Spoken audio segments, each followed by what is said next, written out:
Un ejemplo, bueno, pues las manchas café con leche.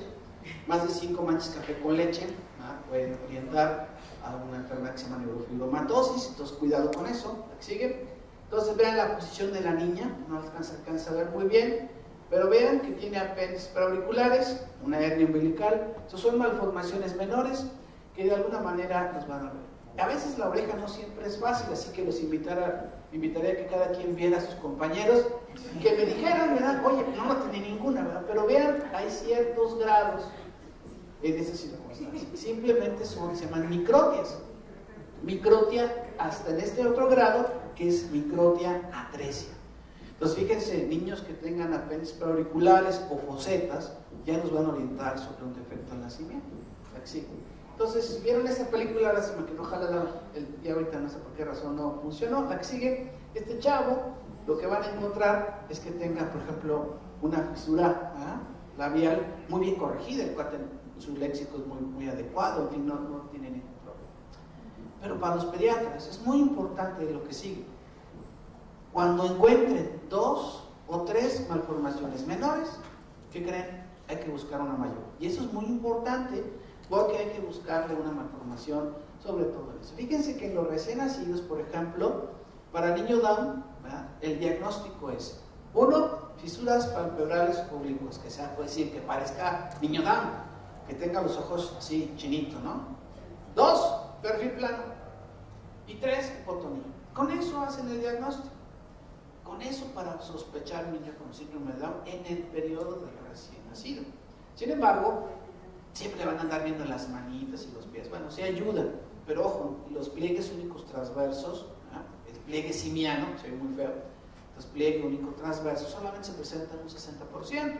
El signo de la sandalia, que hagan de cuenta, le piden al niño que levante, que hagan de cuenta, separa su dedito, ¿verdad?, el dedo gordo del pie, lo separa. Se llama signo de la sandalia. Pues esos son datos que nos van a orientar. Entonces, fíjense, hay fontanelas amplias, perfil plano, las hernias, la lengua diferente, son malformaciones menores, pero eso no nos sirve para los diagnósticos de recién nacido. ¿Estamos claros?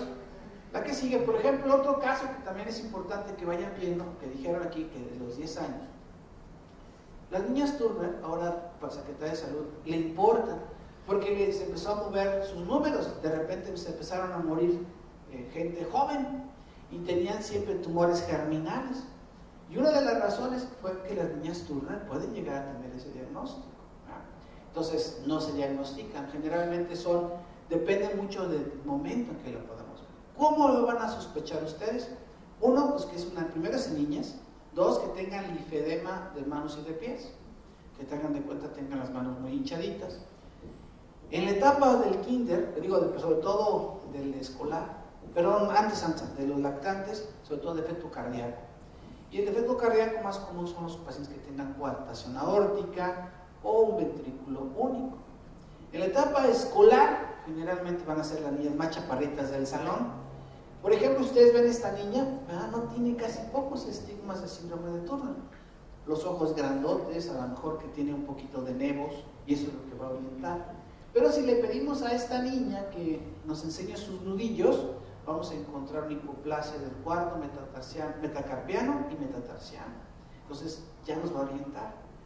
¿Por qué entonces dije que también, pues, estas niñas pueden tener tumores germinales, sobre todo disgerminomas, sobre todo cuando hay línea del Y?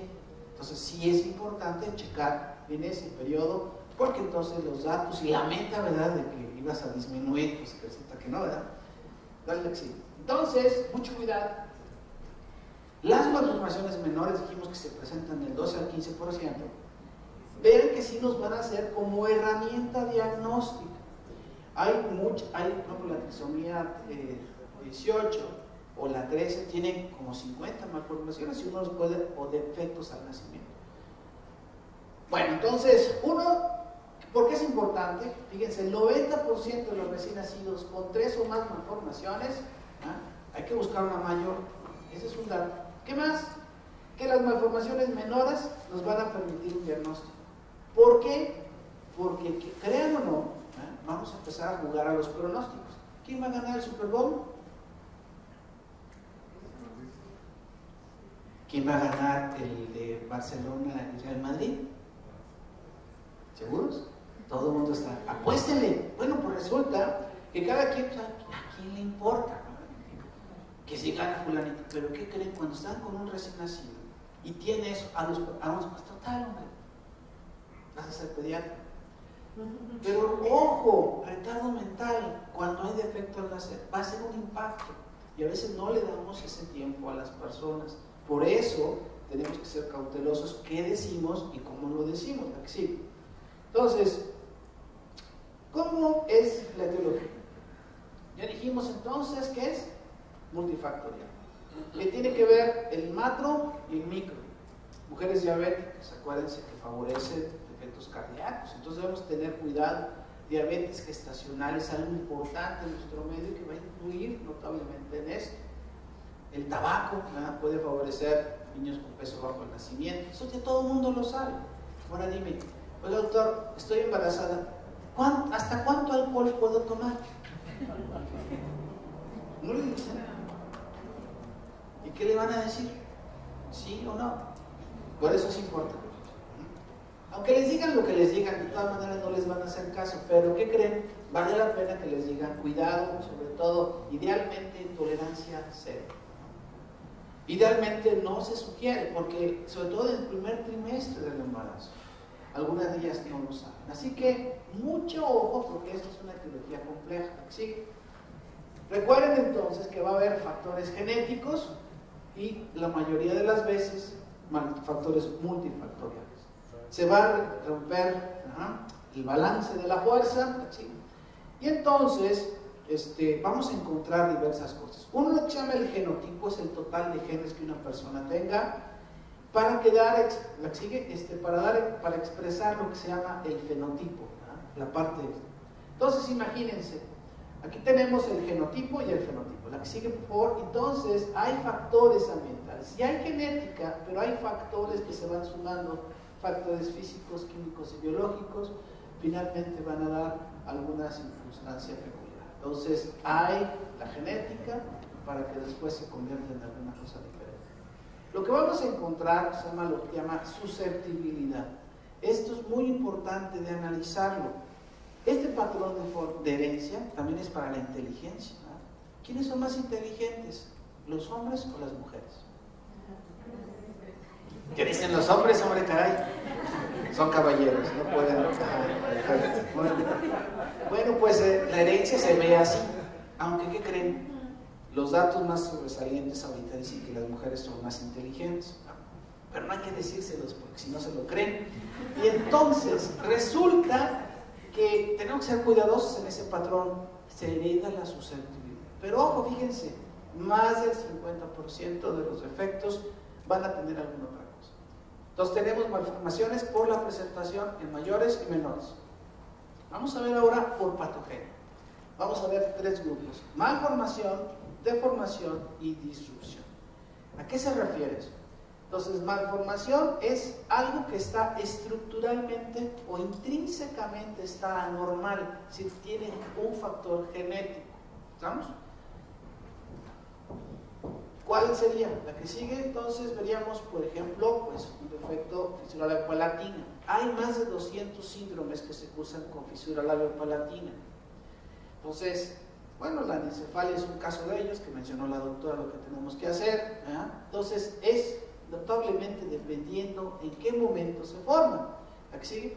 Y entonces, por ejemplo, si ustedes ven esta carita, van a encontrar que tiene una fisura labiopalatina central. No es lateral, sino es bilateral. Casi no tiene nariz.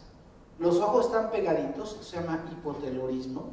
Entonces, cuando veamos esta carita, casi seguramente va a tener una secuencia de holoprosencefalia que vamos a checar después. ¿Estamos? Mucho ojo con eso. Entonces, ahí nos puede ayudar. Estas eran hipospadias, ¿verdad?, que se va a presentar uno de cada 1000. Pero ¿qué resulta según el Pediatrics en los últimos años? Ha habido un incremento de las hipospadias que a veces no revisamos. Según Evo Morales, se debe a los que le ponen ahí pintura al pollo, que los hace gay también, ¿no? Todos esos detalles, pues ojo, debe haber factores físicos en el ambiente o químicos, sobre todo, que debe incrementar la frecuencia de hipospadias. Entonces, eso sería un factor genético malformativo. la disrupción, ¿verdad? Genéticamente está todo bien, pero hay un factor extrínseco que provoca este problema. Por ejemplo, las bandas amnióticas. Vean cómo hay una amputación. Sigue con la anterior, por favor. Vean cómo hay estas secuelas, no se forman estos aros, o por ejemplo de flexión. ¿Sigue? Vamos viendo que entonces es un fenómeno intrínsecamente normal, pero extrínsecamente la siguiente. Vean cómo se van a amputar, ¿verdad? Todo depende de lo que haya ocurrido. Esto generalmente, por ejemplo, gente que tiene varicela puede formar ese tipo de lesiones, que también se ha visto como una causa de esta situación. El otro fenómeno es deformación. Entonces, levanten la mano los que les hubiera gustado tener gemelos, su primer embarazo. Acabar rápido, ¿no? Se llama. Entonces resulta que es interesante valorar esos detalles. Intrínsecamente todo está bien, pero el útero a lo mejor comprime y hace que este piecito se mantenga.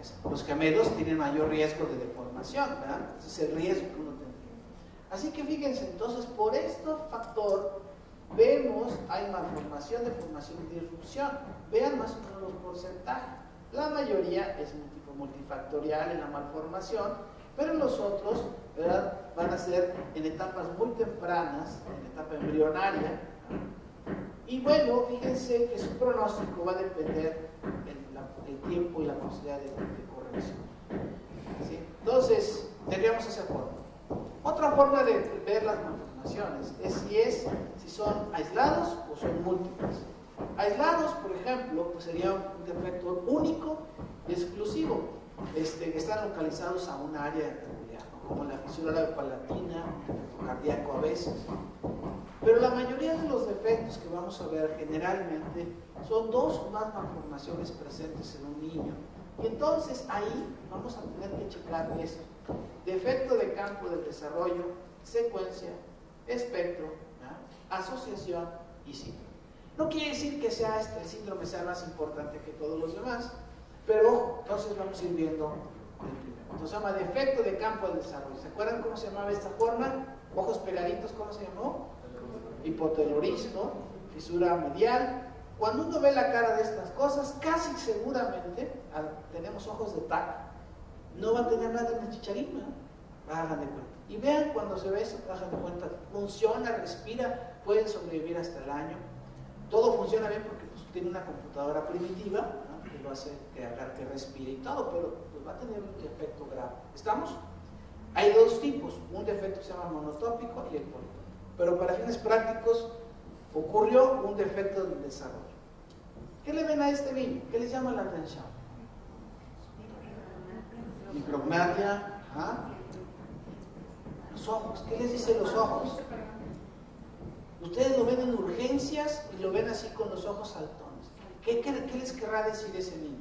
Recuerden que la pediatría es la más veterinaria de todas las especialidades. ¿Qué le está diciendo ese niño? Fíjate.